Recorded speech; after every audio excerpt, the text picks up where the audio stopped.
The birth pangs of his prophetic power precede the release of the prophesied revival. That there is a travailing process that grips the intercessory prayer warrior.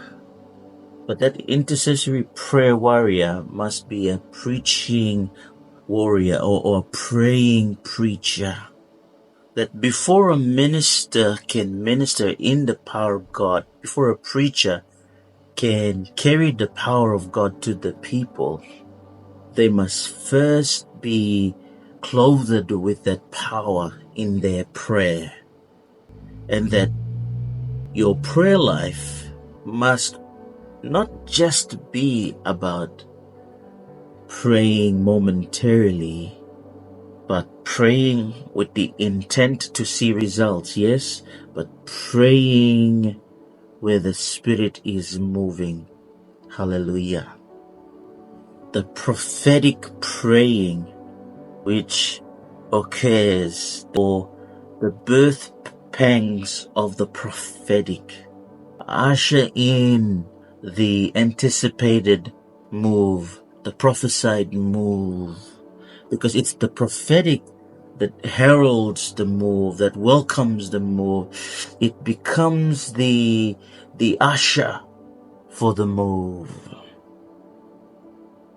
Therefore, a prophetic praying preacher is one who has looked to God and understood that the move of God is stirring up, ready to come forth. But the revival pours forth in response to our prophetic alignment. Prophetic alignment brings the revival outpouring to us. Hallelujah. So therefore, our correct response in intercessory prayer, as for you the preachers, is to know that He desires to release His presence to His people. That the intent and delight of God can only be hosted in that process of nurturing the prophetic birth pangs, or the travailing process of that prophetic word for revival. That one travails for revival because they travail carrying a prophetic word ready to receive the revival. Because the testimony of Jesus Christ is the spirit of prophecy. The testimony of revival is the spirit of prophecy. If Jesus Christ is revival, then the testimony of revival is the spirit of prophecy. Prophecy can see the move, speak about the move, and usher in the move of God.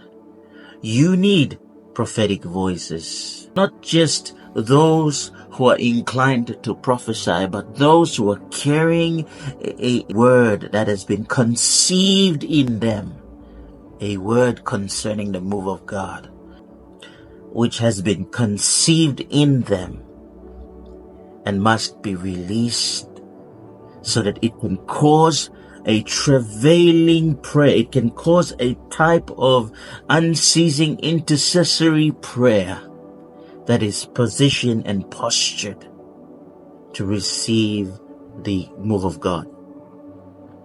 The move of God does not just come. Revival does not just come. There is a process of conceiving and travailing that leads to the birthing. But the travailing itself is not just crying for revival. The travailing itself is hosting a prophetic word that has spoken about that revival coming, that move of God coming. Hallelujah. That in my times of worship, I become aware of what he said concerning his move. And I say, yes, Lord, do it again, or do more. Break upon your people, gush upon your people with favor.